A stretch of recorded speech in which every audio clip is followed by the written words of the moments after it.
What's so important about parallel play, you may ask? Well, it's important because we continue parallel play throughout our lives as we develop our relationships with other people. Consider a large family gathering.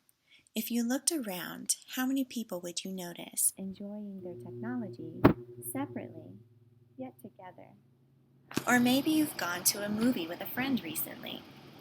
These are examples of parallel play and how we continue them in our relationships for all of our lives. Parallel play is important because it is a valid part of human interaction, and we can consider it a typical activity for our autistic students as well. In NPT, we call this bridging and exploring, or just BE. When bridging and exploring with someone, we create a bridge by exploring the other person's interests. Enjoy these examples of bridging and exploring, or we could say parallel play.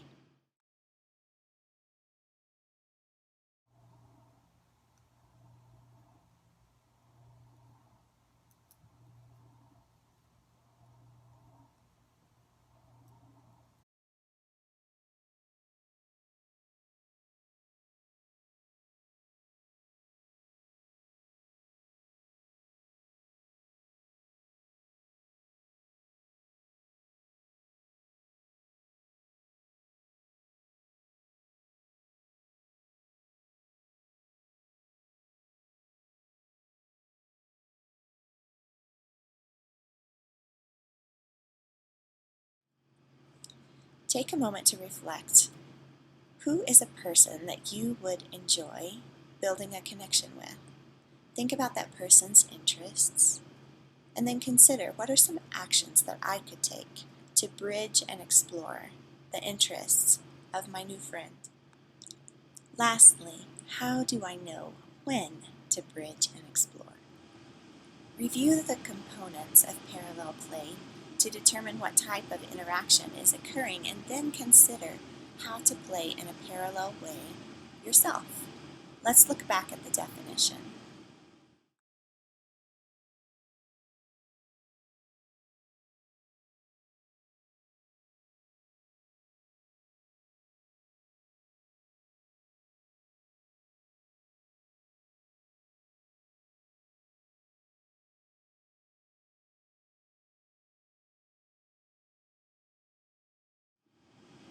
Two words stand out to me in the definition of parallel play: interest and influence. In parallel play, students share an interest, and yet they don't influence one another. So in observing your student, identify that interest and notice, is the play influenced or is it not influenced?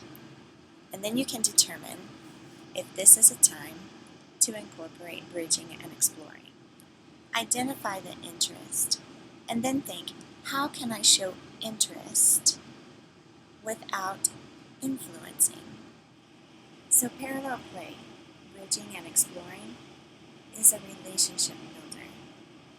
Consider your own real-life situations and think about how you can implement bridging and exploring as you build your relationships through parallel